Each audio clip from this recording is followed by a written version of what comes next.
Iman One Radio. My name is Yusuf Shafi, and this is Yusuf Shafi and Company. And this week I've got the pleasure of having the Wolverhampton Green Party with me here.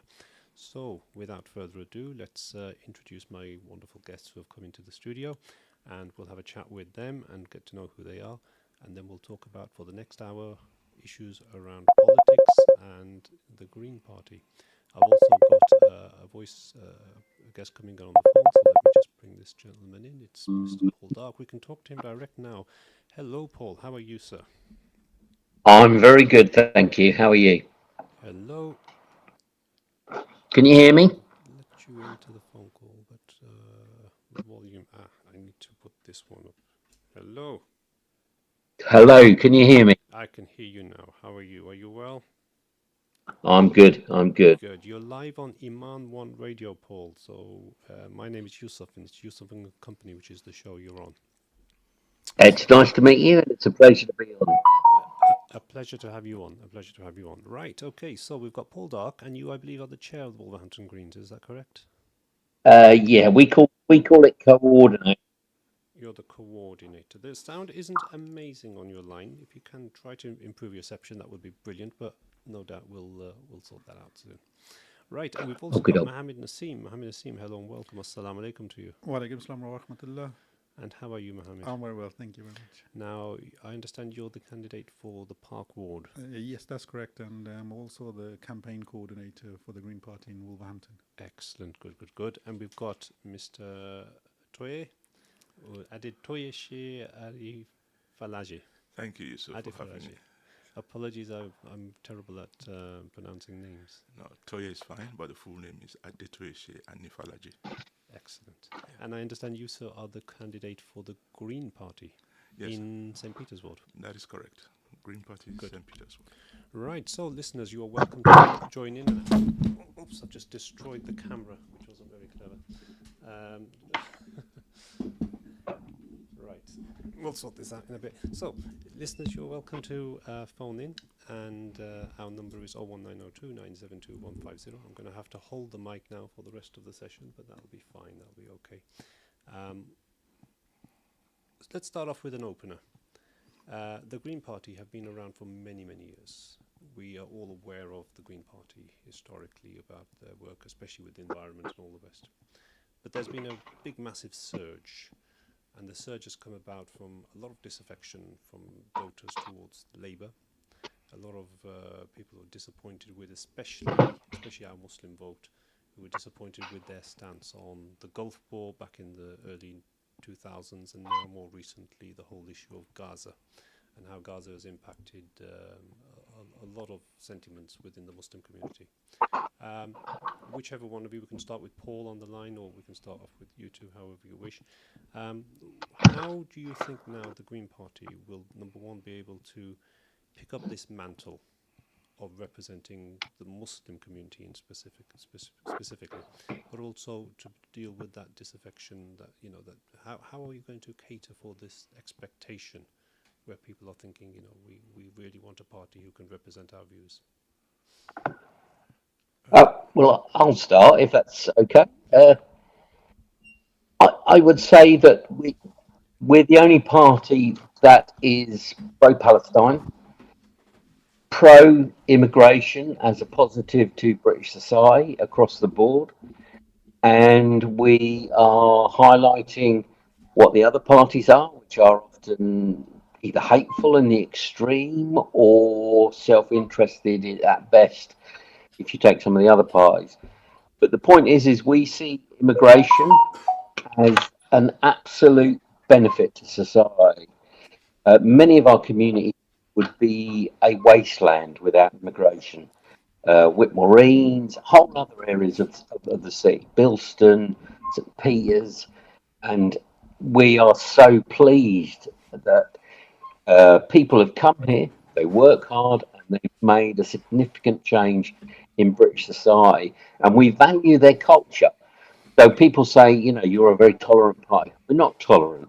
We're much more than that. We're welcoming, we're inclusive, and we value immigrants for what they are, what they can bring, but equally for what they are as well. We don't want to force them to be the same as everybody else. So And I think once we can get that message out, that's the key to us hopefully bringing them on board with us.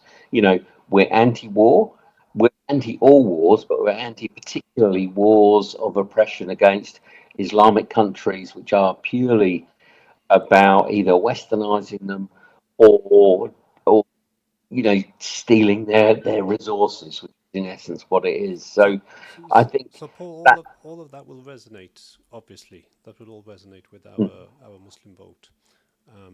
But of course, we all do appreciate and understand that it's not just about Muslim issues. We need to be out there for the whole community.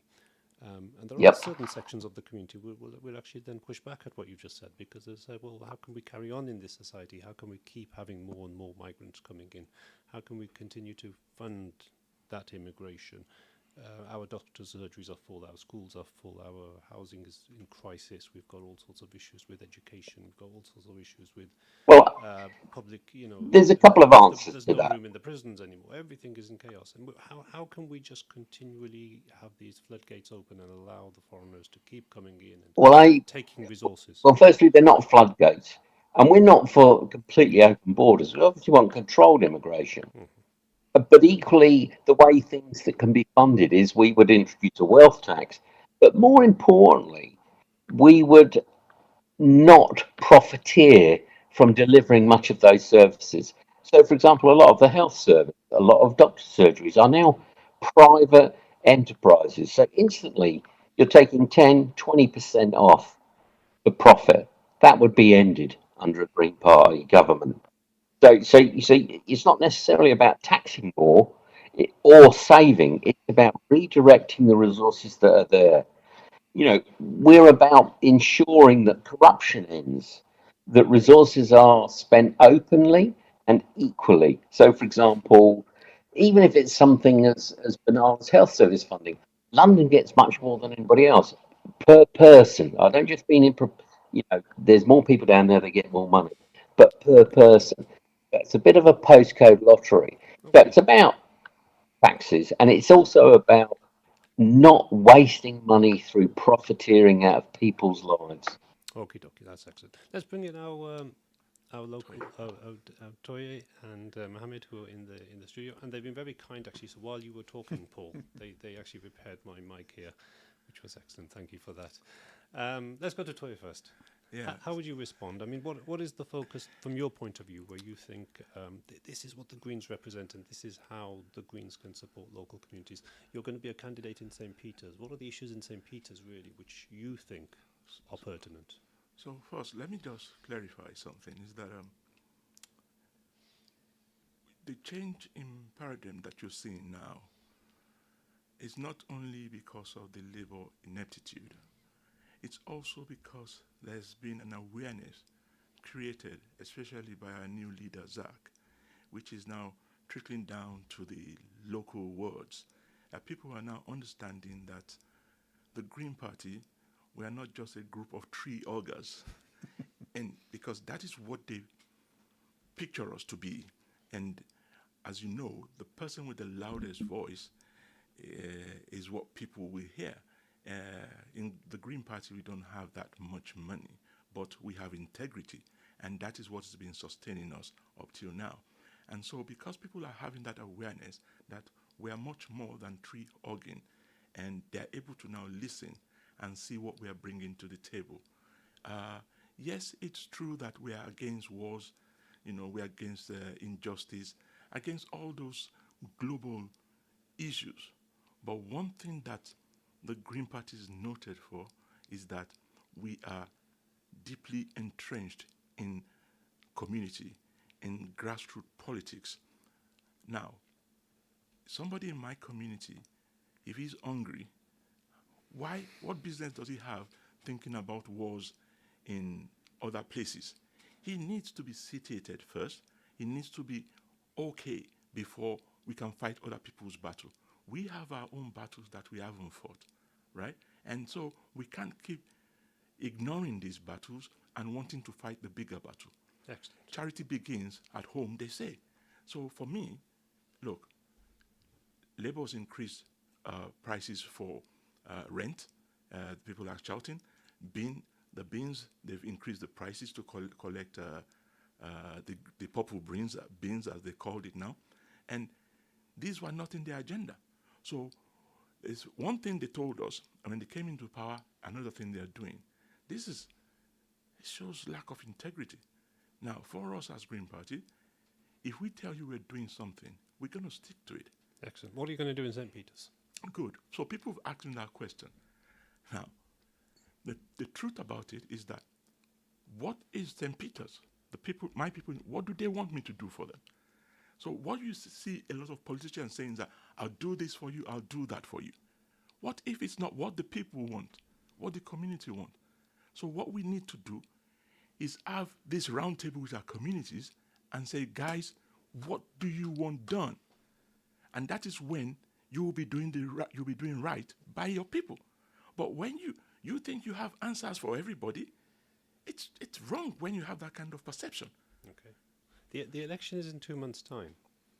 Yeah. So from that point of view, we need to have, I suppose, a manifesto for St. Peter's.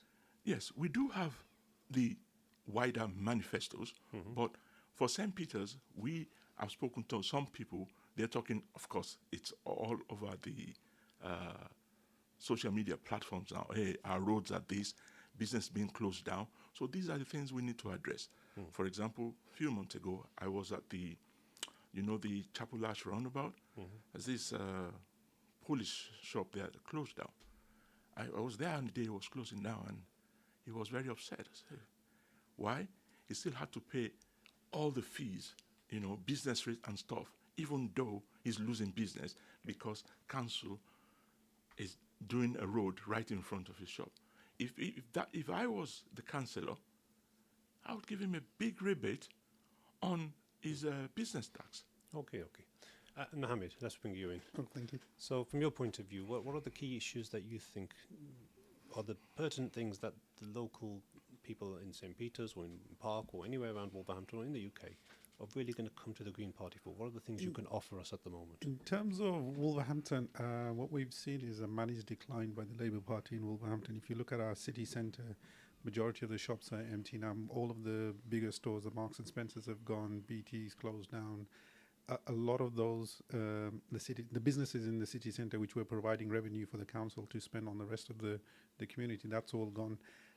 They had the opportunity. The council could have brought the BT's building. When it was initially sold, it was sold for £3 million. Recently, I read in the newspaper that the new owners want money from the government to help them develop the site. Now, what the council could do is buy that building using a compulsory purchase order, turn it into retail units, into housing as well, and then let those units out to small independent businesses at a reduced rates. That the independent businesses can create jobs. It'll bring people to the local within the city centre and help a vibrant economy. What we need to do is improve the economy of Wolverhampton. Our local government hasn't done anything to bring in investors into the city centre. So what they've done is the managed decline. All they're relying is on council tax revenues, which keep going every year, but the services are not being delivered. Excellent. Good. So let's take that. That's supporting business in order to create jobs, in order to create revenue, to create taxes, and all of that comes in towards the exchequer, and as a result of that, we can spend the money on local needs. I would argue with you, though, however, that the people of Park Ward or the people of St. Peter's Ward or any parts of the disadvantaged communities, and Park isn't as possibly disadvantaged, I suppose the Whitmarine side of it is, but other parts are a bit more affluent. But all of these disadvantaged communities, they're all affected by the same types of major issues. It's health inequalities. You've got if you live in St. Peter's in Wolverhampton, you've got a lower age expectation. If you live in St. Peter's, it's more likely that you'll have disease and illness, especially towards after your mid-40s. The levels of diabetes, the levels of cancer are higher. There's evidence for saying that there is generally a lot more pollution because it's an inner-city ward. As a local councillor, there's only so much you can do towards trying to sort out some of these problems. But one of the biggest things that you could do is create awareness to get funding, to get education, to get public awareness about these types of issues so that we can combat some of these issues. There's a major issue.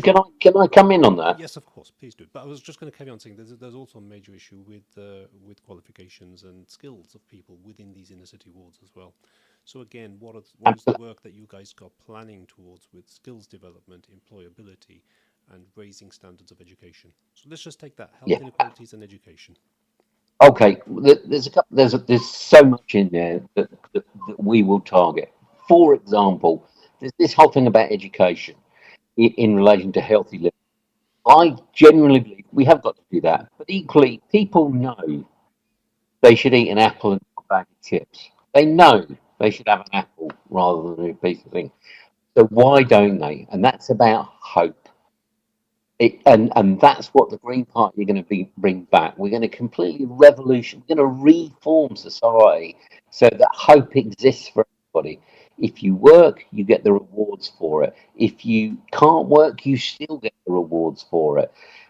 But equally, the other thing that the governments have cut is translation services, is youth clubs, youth centres, adult education.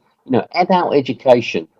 I'm old enough to remember when we could all do evening classes that were pretty much free or nominal in anything we wanted. And that was about building hope and education in society for people to fulfill their potential. And if people can feel that they're going to fulfill their potential wherever they are, and you've got to do that as well as improving individual communities so that their bills aren't as extortion. We're in the middle of a war that's going to push up the prices of our household bills. If you're 100% renewables, you're not at the whims of governments going to wars. It's so different. Even in house building, what we're doing is we're building little boxes to put people in. The Greens would be committed to building decent housing, but equally housing that would add to the community. So, for example, every new house under the Green Party would contribute electricity to the rest of the community through having solar panels, solar tiles, everything, and that goes back into the community to reduce everybody's bills. So you could get to the point where those are almost nominal. But to me, the key thing is hope and the potential to fulfil your potential, because I think I've met lots of people go around saying, you've got to educate people, to eat fruit and not chips. Most people, if not everybody, who eats chips or smokes know they should have an apple and not smoke. So why don't they? And that's what we've got to get to. And the Green Party, and this is the other beautiful thing about the Green Party, we don't have all the answers. So we'll ask people who do know the answers, because we're not going to pretend ideology defines everything. There's experts, there's research, there's consultation, and then you deliver that. And we will deliver that in Whitmore Eads. We're going to take it and put it in so that the library, so classes exist on everything from reading to learning other languages to physics to maths, but not about work, but about fulfilling yourself, the human being, and then that's what creates longer quality life. Excellent. Thank you very much for that. I mean, that's. I'm sure that's very heartening for a lot of our listeners out there because in a sense, it's the key things which I think affect people. Crime is very high, especially in these inner city wards as well, and we need to have a sense of responsibility from that point of view. And I think a party which is not just saying we'll promise you everything and anything, but actually saying we will want to reflect your needs, is I'm sure going to be very valuable. Trying to make it a bit more broader now, let's try to look at the national picture. And Mohammed or Adeshi or Paul, please come in. We've got a leader there who is obviously very affable. There's a lot of people nationally who I think are very supportive of him, especially with his stance. And again, the Imam One listeners out there will be, I think, very supportive and receptive to the idea that we don't want to go into these foreign wars anymore. We don't want to, it's all wars for oil more than anything else. How do you think, though, at that national level, that will resonate with the wider British public? And how, therefore, is the chance of actually getting a green government in this country? Mohammed, you want to come in? I think the wider British public are against wars, and I think Zach is right. He's not following Labour to the right, flirting where it at the moment what we're getting is Reform is moving to the right, and Labour are following them, and the Conservatives are following them. Zach has rightly stood on his where he is in his views. He's against all wars, and the Green Party is against all wars. And I think the wider British public have had enough of wars. What did we achieve from Iraq uh, other than spending billions and billions of pounds on that war? We haven't really achieved anything. And again, this war with Iran, we're not going to achieve. It's an illegal war. There's no UN mandate. There's no legal basis for this war. And if we do go into this war, all it will do, it'll make the British public poorer. It's not going to achieve anything, because if Iran becomes a failed state, just like Iraq did, what you will get is you will get more immigration into Europe. You'll get more problems, and it will create another forever war for the next 20 years. Okay, but And Iran is 3 times as bigger than Iraq was. There's 90 million people. Just imagine if 5 or 10 million of those were to move or were displaced and move into Europe or anywhere else. The Americans are saying we're not going to take any refugees from Iran. So where are these refugees going to go? of course, but what we do know is that the Reform Party in particular is on the rise, and one of the reasons why they are on the rise is because their rhetoric is all about let's carry on with these foreign wars, let's carry on with going out there for the oil, and let's bring in the revenue for us. So how do you think the Green Party can combat them when there is a significant, maybe also a minority, but a significant minority of people in this country who are supportive of going out there and killing people for the oil? How are the Green Party going to combat that? Look, reform, it's all talk. If you think about it, we can't get a frigate in time to go to Cyprus. It's still in dock on the south coast. How are the Green Party going to stop all of these people coming out? The Reform going to stop these people coming on the boats? It's all talk. Because if you think about it, realistically, they're not going to be able to stop 5-10 million people going into Europe, and some of those coming onto the shores of the UK. It's almost impossible. Whatever they say, our Navy doesn't have the capability, our Coast Guard doesn't have the capability to do those things. Okay, so your argument is Equally, Paul. equally I'll just pop in there with a couple of things. The key thing about reform is they're tapping in to real issues. They're not going to provide the answers, and they're transforming it into a single message of hate against one particular group. The whole point about how we're going to challenge them in the longer term is we're going to deal with those real issues. People feel persecuted, vulnerable, poor. They feel all of those things, and they've been given a target. So it's not just about educating them that things are more complicated than that. So, for example, take the war. It's going to create immigration. It's also going to cost a lot of money. So you don't have the war, you don't have the immigration, and then you have money to deal with the issues that you have at home. But equally, we've got to stop pretending that reform, to some extent, aren't tapping in to real disillusionment. And that's going to continue until you deal with the disillusion and the oppression and the marginalisation of white working class people. That's And excellent. the Greens are We're going to do just going that to across stop the you there a board. second, Paul, because we're coming up to our break, which will be for 5 Okay. minutes. And after the break, we'll continue talking to all three of our guests from the Green Party. Listeners, you're listening to Iman One. This is Yusuf and Company. See you after the break.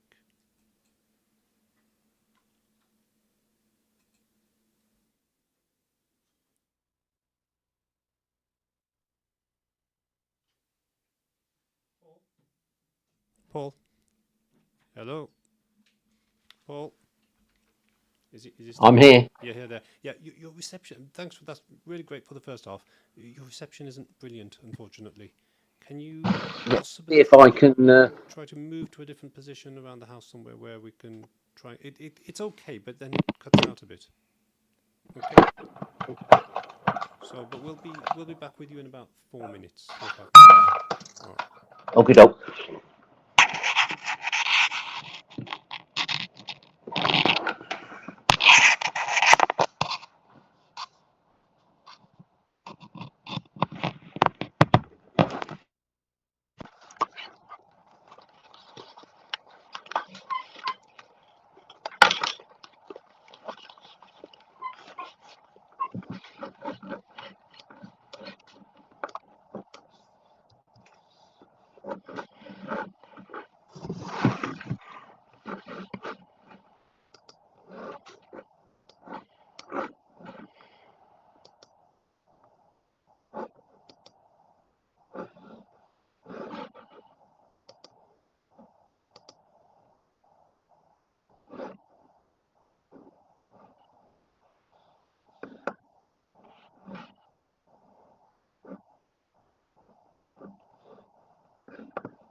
Are you there?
I hope you can still hear me.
Bismillah ar-Rahman ar-Rahim. Alhamdulillahi wa salatu wa salamu ala Rasulullah. Assalamu alaikum wa rahmatullah. You are back with Yusuf and company, and we are. Let's start the streaming again. Bismillah ar-Rahman ar-Rahim. Alhamdulillahi wa salatu wa salamu ala Rasulullah. Assalamu alaikum. You're back with Yusuf and company, and we are Iman One Radio here in Wolverhampton and Walsall and North Birmingham, supporting the community and ensuring you are inspired, entertained, and educated. Today in our program, in the second half of Yusuf and Company, we've got members of the Green Party. We've got Mohammed Nassim, we've got Toye, and we've got Paul Dark, who is on the line as well from home. Welcome back, guests. And before we get into the nitty-gritty of it, I just want to inform listeners that they've got the opportunity to phone in if they have any questions for the Green Party representatives here. Our phone number is 01902 972 150, 07440 420 432. Right, okie dokie. Let's start with yourself, Mohammed. Yes. The Green Party in the Park Ward. No doubt there's a number of key things that you guys really want to make sure that within the first 4 years, should you become the local councillor, there's a number of things in the first 4 years that you would want to achieve, or you want to create awareness about, or try to work on. What are your main targets for development in Park Ward? I want to concentrate on widening than Park Ward in terms of the city, because I think once the city is doing good, then Park Ward will be able to achieve. We will be able to achieve the things that we want to do in Park Ward. What we need to do is to hold the city council to account in terms of. In the first year, within the first year, the Green Party will not get into power, but we'll be able to hold the Labour administration, or whoever the administration is, come in May, because we're only electing 20 councillors in May. The council is made up of 60 councillors, so whoever holds the majority of the councillors, they'll be in power. But what we will need to do is hold the city council to account, how they're spending the money, where they're getting a lot of money. There's a lot of money within the system, but the money is being wasted. Take, for example, the council gave out a contract to a company, a recruitment company, which is not based in Wolverhampton. They gave a contract for 3 years for £75 million to hire in agency workers. Now, if you think about it, the council closed down their own recruitment company, which was called U Recruitment or something to that effect. And they are giving money to this company. Now, if you think about it, a company of 75 million, if the company was making 20% profit on that, that's 15 million pounds, which is going out of the system from Wolverhampton to a multinational company. They could have kept that money in Wolverhampton, kept the their own recruitment company going, and hired workers using that, and the money would have stayed within the system, and it would have stayed in Wolverhampton. We would ensure that if we are getting agency workers, we prioritize giving those jobs to local people from Wolverhampton, so the money stays within the system. We'll ensure that the city centre becomes a more vibrant place. We'll try and attract independent businesses wherever. As I said before, we'll try and use community purchase order, compulsory purchase orders to buy back buildings like the eye infirmary, which was in Park Ward. Now that's been sitting there for more than 25 years empty. What we'll want to do is bring that back, use a community purchase or compulsory purchase order to buy that building back and bring it back into use. So those are the things that, in terms of I would be concentrating more on the economy, how we grow the economy of Wolverhampton, and using the money from that, we'll be able to fund other services like getting the potholes fixed, getting more youth centres opened, providing them with funding to local groups. So we as a community in Wolverhampton can benefit. Excellent. Thank you very much for that. And Toye. Yeah, thank you very much. From St. Peter's point of view. St. Peter's. Yeah, so we have quite similar issues happening over there at St. Peter's, but the ones that I'm sure the community would like us to concentrate on, is one that's going to bring the community together. For example, looking at the library situation, we need to have that well stocked, opened up 24 hours, 7 days a week, have a place like a crèche for nursing mothers that they can, put their children there and go about their daily business without any fear that their kids will be abused and stuff like that. Also, if you look at especially the Whitmoreens area where you have a lot of businesses, there's a lot of antisocial behaviors there, and this makes the business people very despondent because they're really not receiving any help from the council per se. Yes, we know that the police force who are supposed to be policing those areas are in very low stock now because we probably have half the strength we used to have years back, and we know that the council doesn't directly employ the police officers, but we know that the Labour Party at the national level is in power, and we could impress it upon them that we need such help here. However, uh, going back to community, if we have the community base where we have community centers, people come together day in, day out, we will know each other. And if we know each other, it's very difficult for someone that you know to commit a crime in your shop because they know that they'll be recognized because they've met either at the library or at the community center or at the mosque or at the church. They've met in one way or the other because right now that's what is lacking. We don't know each other. We might be neighbors, but nothing brings us together. Why? Community centers are closing down.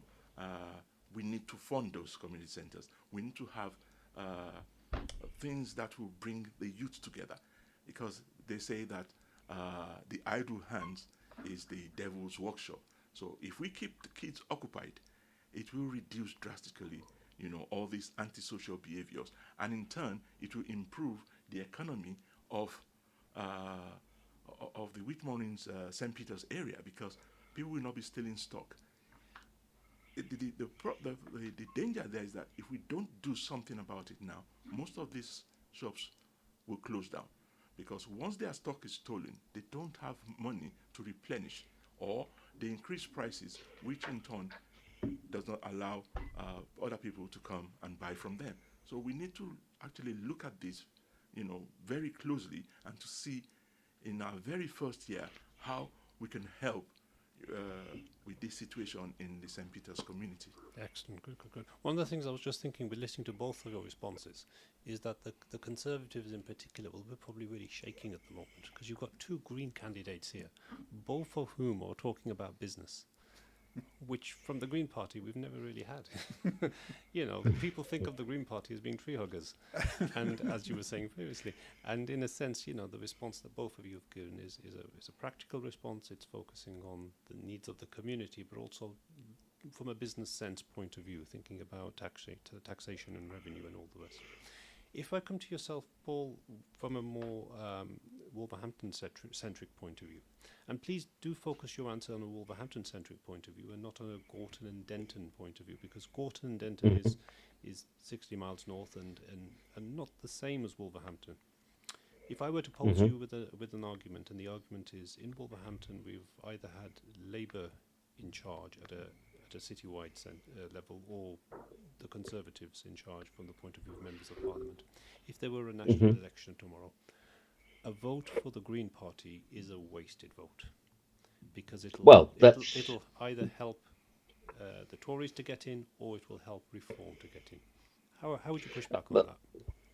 Well, I'll push back on that by can you hear me better this time now? A little better, that's good, thank you. Yes.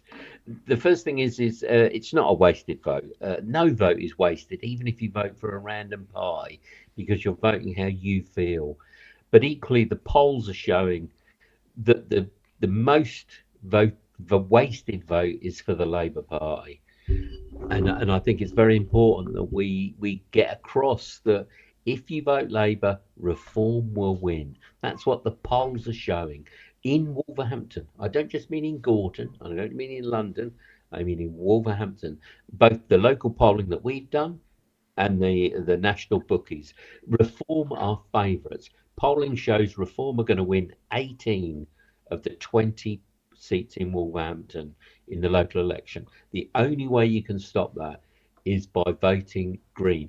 But that's up to us as Greens to get our message out there, to show that we are going to reform Wolverhampton for the betterment of everybody, because reform is needed. And again, it comes back to this thing about you need to be really reform. Careful about the way you say that. Absolutely. But it's kind of like, it's what people want. But equally, it's we are the only party who's going to both offer it in real terms and deliver it. But coming back to Wolverhampton, I think Mohammed has said it. We would compulsory purchase every derelict building in the city, and I'll tell you one thing that we would do that would be quite radical: the Banks's Brewery. We would buy it and turn it into a museum and gallery that would be the equal of anywhere outside of London. That's what happens. That's how you regenerate, through culture that's diverse and inclusive of a cross section of society. And that will bring tourism, that will bring money, and that will help businesses. Chapel Ash is in a terrible state by and large. And it's not that there have been grants to improve it, but people don't take it because of antisocial behaviour and all of those kind of things. And So so I the think the Wolver, message it's up to us to get that message out. the message that you're putting out though at the moment is you're saying that the situation is fairly stark from that point of view. A lot of people are. I think I'll use the word fearful. A lot of people are Yeah, fearful of the Reform Party, and from yeah, that point of view, you're saying that a vote for Labour and a vote for the Conservatives and a vote for the Liberal Democrat is wasted, and you're yeah. arguing that a vote for the Green Party is the only thing to prevent reform. A lot of people will say, well, that's news to me, because for the last 100 years it's always been either the Conservatives or Labour. And a lot of people would say, well, if that is the case, then where are you? Yeah, Yeah. I've lived in Wolverhampton, for most of my adult life, and I know that the Green Party don't do a lot of campaigning. And this year, in the middle of March, we've not seen much come by from the point of view of our local candidates knocking on our doors or leaflets to our door box. Well, let's put that in context. For example, if you're a city councillor, you get expenses of about £10,000, right? And £1,000 of that you give to the party. Labour have 50 councillors, so instantly they have £50,000 to pump out PR across the city all the time. We have no councillors, so we don't have that kind of money. So we've focused on social media at the moment, but we are starting to do leaflets. We have been a small party, but it's all changed. It's all changed. And the news is about the polls and the research that is showing that Reform are going to win, and the only people that can beat them are the Greens. Well, that's a scary thought, no doubt. That's a scary thought. But anyway, Indeed, indeed. how do you feel on a national level? And Mohammed and Toye, please do jump in. How do you feel that the Green Party can represent all of the national views? And by that I mean not just of the minorities, not just people who will be listening to Iman on radio. I'm thinking of your white working classes. How are you reaching out to those communities? Either from Well, within the studio, Paul go first, and I'll let yeah, my guests I'll answer. just say on that, it's about recognising, because again, the Labour Party is saying, "Oh, Reform are all wrong and they're evil." You got to recognise why they're popular. There's no point in pretending everything is rosy. A lot of people are living in abject poverty, no hope, no prospects. And so that's what you got to offer, is not just the illusion of hope, but the reality of hope through community centres. And Toy was going on about the library. The library's open for like 10 hours a week. I personally would give it to the community for them to run themselves how they want it. And that's what the Green Party is: listening to the community, doing what they want, and then giving them the support to deliver that, not building little empires, which is what the city council has often done. Okay, so but coming back to my question, how are you reaching out to the majority, the white working classes in Wolverhampton? What are you going to specifically do to cater for them and to get them on side with the Green Party? Well, we're going to include them in everything we do. So, for example, the community centres and the libraries and all that kind of stuff, it's not just going to be for one group, it's for everybody. Okay, Bringing back adult education, improving education across the board. Mohammed, Yes. In terms of the national picture, or whichever. I think as the Green Party grows, we are able to get our message across and better. And in terms of, you look at the funding, Reform in the past year had 18 million pounds that was given to them by billionaires. In terms of the Green Party, I think we had in the last quarter we had 245,000 pounds.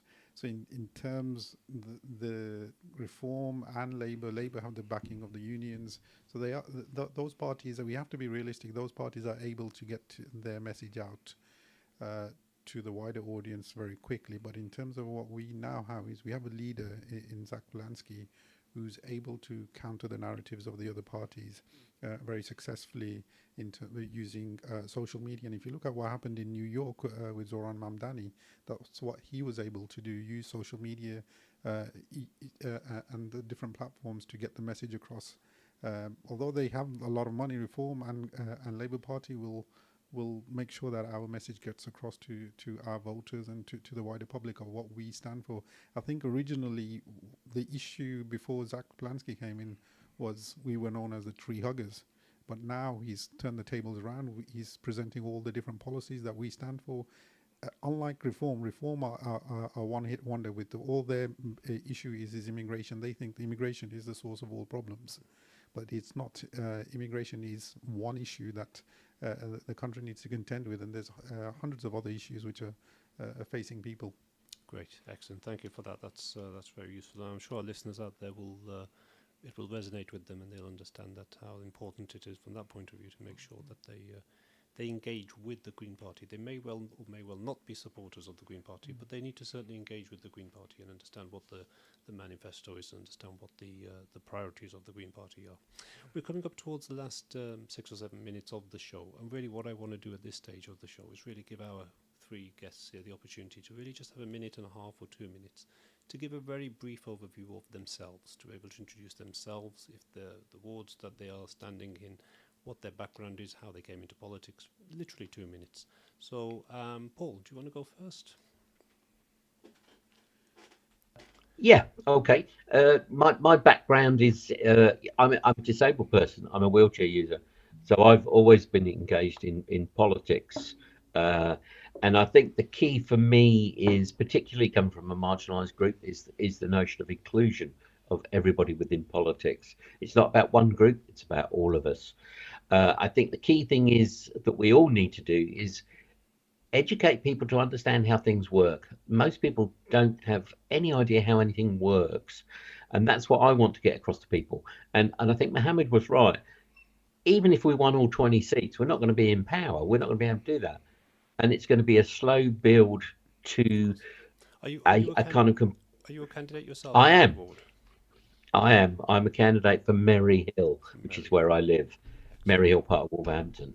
And the whole point is that we've got to get across to people to stop accepting crumbs from the big table, be that the council or the government. We've got to get people to demand their share, not to respect me, not to respect politicians, but to say, we want this, you deliver it, and we'll support you. If you don't deliver what you're going to say, we won't. But equally, in the basis of honesty, we're not going to lie to you and say, we're going to cut your taxes, because we're probably not. We're not. It's about honesty, and it's about being open with everything we do. And that's what's at the heart of the Green Party.